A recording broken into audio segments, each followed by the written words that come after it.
Develop a fortune state of mind, state of mind. It's time for a date with, time for a date with the Dorseys. Hello, hello, hello. This is Dr. Jatan and Floyd Dorsey. hence the date with the Dorseys. We are back. We are. back. We We back. back. We back. We back. We back. We back. That's what I said. We have another topic for you today, and it is become aware, become responsible. I mean, that's. Once you know. I'm just what you saying we gonna do might about be able to just close this That's out though it. with just saying Let's that. stop it right there. We really could. But if you think about it, becoming aware, become responsible really means that once you realize something, once you become knowledgeable of something, whether it be a challenge that you have or an opportunity that you have for an improvement, these are things that you are now responsible for because you now know about them. You have to own it. You have to own it. You can't unknow. You can't unknow it, Yep, right? yep. Once you become aware of it, once you know it, there's no way to unknow it. Yeah, and Now- you have to be receptive to becoming aware as That's well, it. right? That's it. And so the question is always, what are you going to do about it? But I like to say once you become aware, you become responsible, appeals to me in so many different ways that throughout my life personally, I have had the hard lessons, and I always ask for feedback from family, friends, people that are close to me. But when you get those hard lessons or people tell you things that's probably not exactly what you wanted to hear, but it's something that mattered to them, and you have to, take heed to those types of things. And then you have to figure out, like now I own this. I have this information that this person shared with me that if I'm doing something to offend them or whatever it may be, now I have to do something about it. I have to own it. I just can't now take a pause and pretend I didn't know it. Right. And so that's always that reflection moment for me, especially even to this day. I still seek feedback. I want to make sure that those that are around me feel comfortable and open to share those different things and those thoughts to me, because I'm always looking to improve and do better personally. All right. And it's one thing to seek the feedback, and then it's another thing to get some unexpected feedback. Oh, yeah. Right. It is. Especially if it's accurate. And oftentimes we could, yeah. receive, what do they call it? Candid feedback. Candid. Right. And kind of take it the wrong way instead of really analyzing it, unpacking it, as my husband loves to say, unpacking it and really seeing, how does this align with me? Like, is this really true? Can I see those areas in life that I'm actually reflective of what they're giving me? That's it. So as we go into the topic, the first thing that we want to mention about becoming aware and becoming responsible is that you first must understand what you've learned.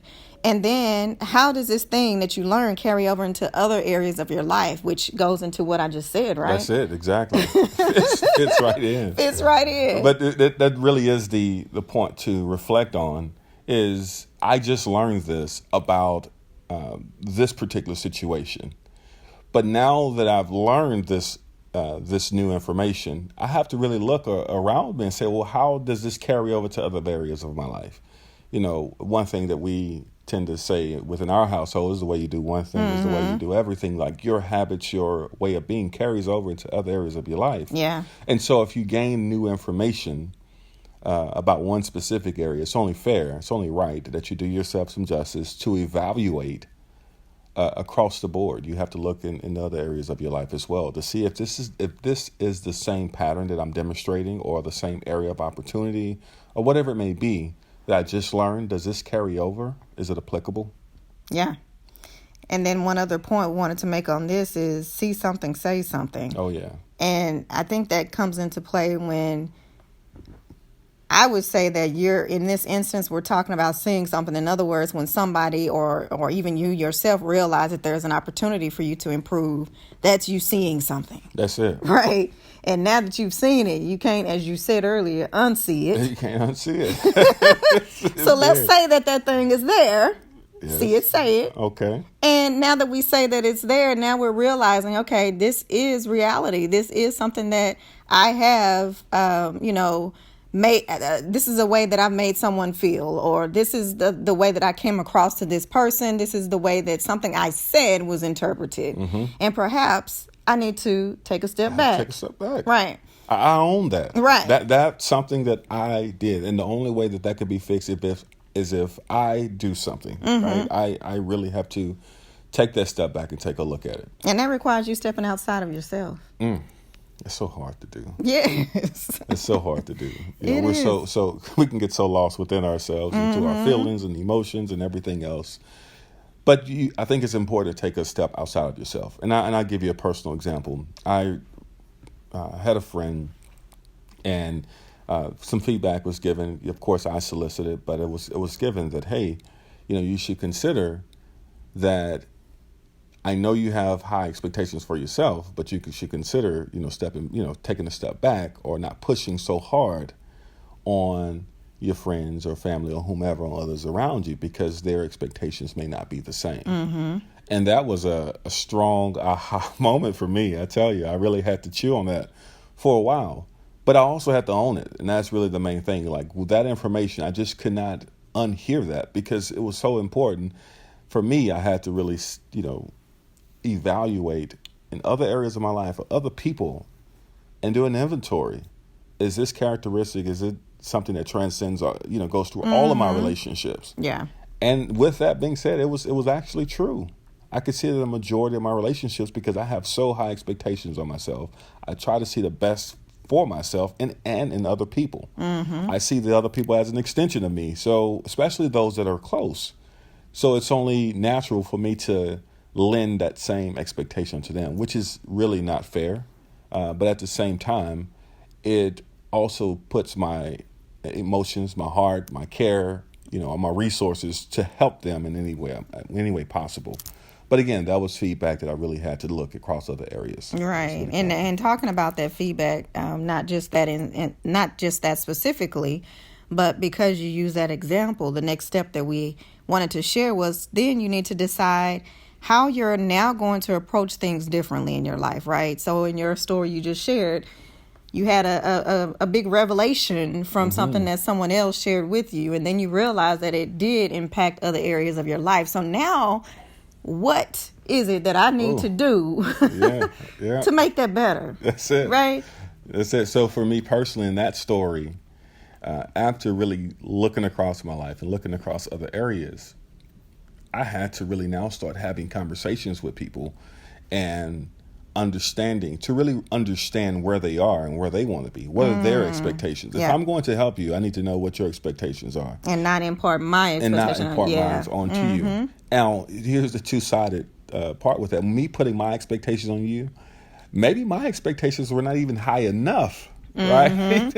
I was probably selling you short. Yeah. Or maybe they were just too high and unbelievable. But at the same time, that conversation gave us a good moment of calibration to let them know that I'm here to support them, and then let them know and help us guide me in how I can support them. Right. And what we've found in that calibration was, I saw them much more than in some cases they saw themselves. Wow. I saw so much potential in them. I saw them express so many different talents that were hidden from the world. But yet, if they could just unleash them just a little bit, that they can really tap into and live out so much more of their true, we can call it purpose, we can call it gifts, talents, strengths, or whatever it may be. But they had so much more. And that's really what I was trying to, or I still am, pushing those that are around me to do and to live, even myself as well. So it's that moment of calibration that really, I think, really helped in terms of my relationships in this scenario. And I think for others, your step or your actions may be different than mine. Yeah. However, I think that it's important that you take that step back and decide how you're going to approach things differently once you learn that new information. Yeah, that's good.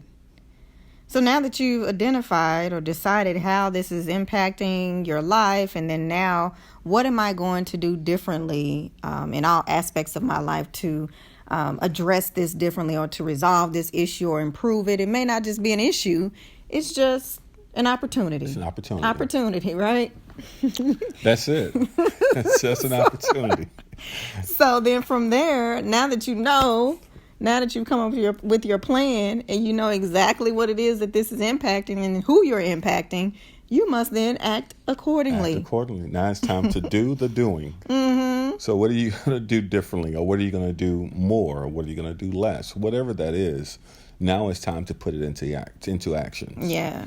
And as we know, once you act on something long enough, you actually start to become different. But that's a totally different topic. You might have just got another hot topic for another episode.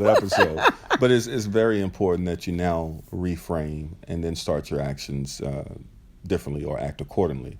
Right. In my scenario, my actions I had to act accordingly because now that we've had I was aware of it.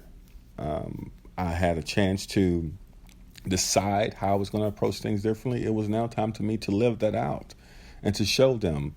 And I will say there's some feedback that I've recently gotten that, hey, look, this is great. I really appreciate it. I want to, let's build more onto some other things. And then on top of that, even without me even aware, there were additional initiatives that they were taking, even that unbeknownst to me, and things that they were not necessarily even doing before. It's because of just a new approach of new information that I was receiving and how I had to act differently.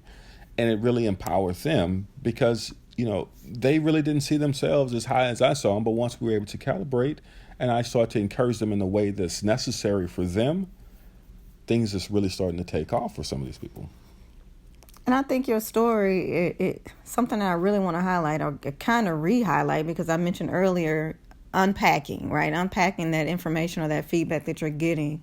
And I think you really demonstrated that in your story, because when you got the feedback, you did not say, that's not me. I don't do that. Oh, yeah.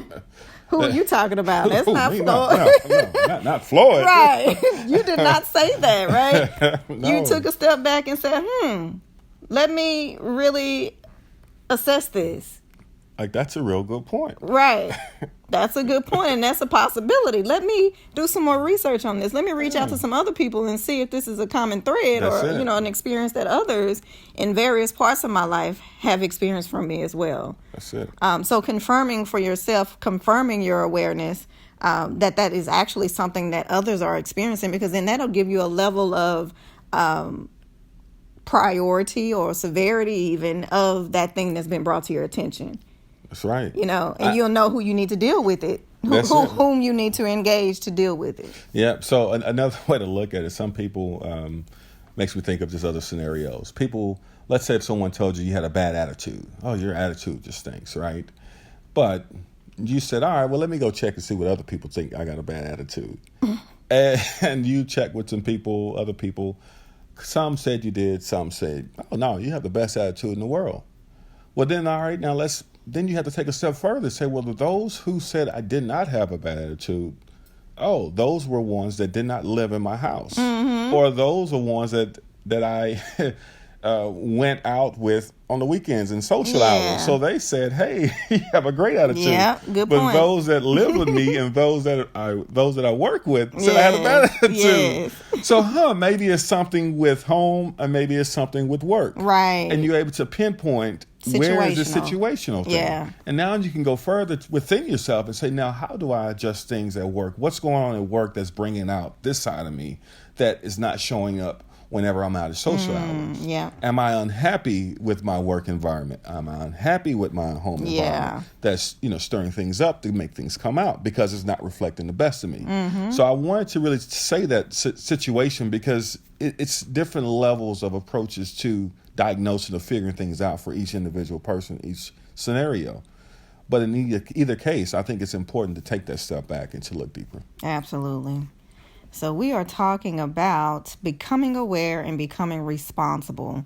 We shared a few points, understanding what you've learned and how it carries over into various aspects of your life, deciding how you're going to approach those things differently now that you have that awareness, and then acting accordingly now that you've unpacked, you've researched, you've assessed, you've determined this is definitely something I need to work on. Act accordingly. Act accordingly. Right. Do the doing. Right. I mean, it's just like going into a corner store and they have the sign on the door that says no shirt, no jeans, or whatever. What is it? No shirt, no shoes. No shoes. I said no jeans. Or at a resort. Right. Oh, yes. That'll be another episode, too. but you have to act accordingly. You have to. Right. So with that, we hope that you enjoyed the topic yet again, and you can take some of these nuggets, some of these pearls, whatever you want to refer to them as. We just want them to be of benefit to your life. So with that, we are going to close out. But before we do, as usual, I have to share with you how to get in contact with us, because we'd love to hear from you, your testimonials, and also your recommendations for topics you love to hear the Day with the Dorseys speak about. That's it. Or damn darn Dorseys speak about, whichever one you want to refer to us as. Nevertheless, the email address is support@fortuneenterprise.com. And remember, Fortune is spelled IVTUNE, enterprise.com. And you can find us on Facebook at Fortune, IVTUNE, Enterprise. Connect with us, email us, whatever you do, listen and tune in to us. And share. And share. Share. Again, thank you all for tuning in today. We look forward to our next episode. Bye for now. Bye.